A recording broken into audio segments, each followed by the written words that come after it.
Batwoman number 17. Yeah, this is the thing. Bad? It's not that bad. It's not even close to the worst of the run. It's just because I know it's ending. I'm not that into it anymore. So it's kind of like I read it this week because I've only got 3 other books. Like, so it's like, okay, I'll read it because we don't have a whole lot there. Well. It's a Clock King story, and Montoya's there, so that's fun. Montoya's investigating these like criminals that are actually clock robots. They don't confirm it's Clock King till the very end, but it's probably going to be Clock King. Let's be honest. So we get these weird clock mechanical robots doing thievery and whatnot, and eventually we see that Batwoman's living with her sister. Julia's there as well. It's been a couple of months since the end of the last arc, and because she references the wedding, even she references that Batman's in a bit of a pissy mood because of the wedding fiasco, and yeah, so she shows up because she sees on the news that the police station's under attack. Renee's under attack from the Clock King's robots, and she swoops in to help, and they have some banter as they're fighting off robots and try to figure things out, and then it turns, Clock King shows up at the end, and he's like, oh well, Batwoman will have to go. She's going to interfere with my plans, and that's your cliffhanger. Sounds kind of mediocre.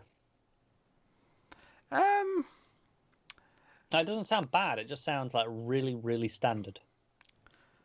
I mean, I don't think the plot itself is mediocre. I think you're getting mediocre because of my lack of enthusiasm as I talk about it. Maybe, but I mean, just in terms of what you're describing there, it feels okay. Clock King, robots, cool. Honestly, seeing the clock robot for the first time was probably the most exciting part of the book because it was such a weird image. It was like, oh, what's this? Clock face robot? This is weird and comic booky and silly, and I can't get into it. No, I mean it was fine. Like I can't even be like harsh. I'm kind of checked out because I've already kind of fallen off the series at this point, and I'm reading it just because there's not a lot of books this week. And there's only one issue left, so clearly the next issue will wrap up this plot, and that'll be it. That'll be the end of the story. And it was like, okay, so Montoya clock robot in the first scene, that was fun, but then it cut to like Kate and her sister's there, and they're talking about dealing with Alice, and I'm like, you know what, I'm so done with the Alice plot at this point, like in this book. I'm so done. And then there's a scene where Sophia shows up to talk to her and offers Kate a chance to like go with her to a new island and be who they are, and and Kate ultimately and quite thankfully decides, no, like that's not who I am. I want to build like a base here in Gotham and actually have a life to like live and not be hiding.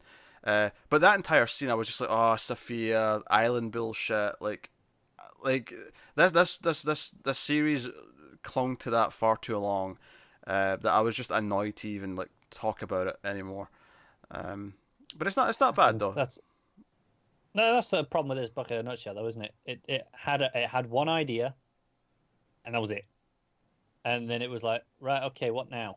Oh, just more of that, and then we'll use Alice. That'll do. Kind of feels like this, but that's why it started so strong. It had an idea. It had something, and then it didn't really know what to do after that.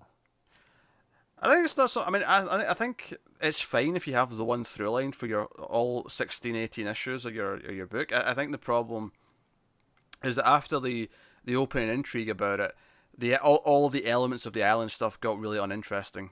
Like they became, the twins and who they were working for ended up being really a bit of a damp squib, just not that exciting.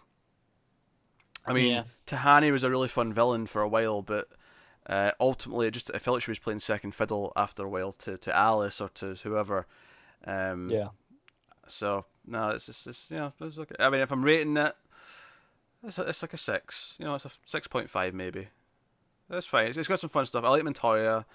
Clock King robots are cool. Kate and Montoya have good chemistry.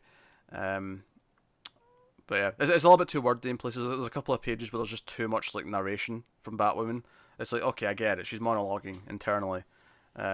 Simplify this a little bit. You're filling the page up with lots of words. But it's not terrible though. It's just it's a fine book. But I've kind of the series has just lost me, and it didn't really do enough to grab me. So.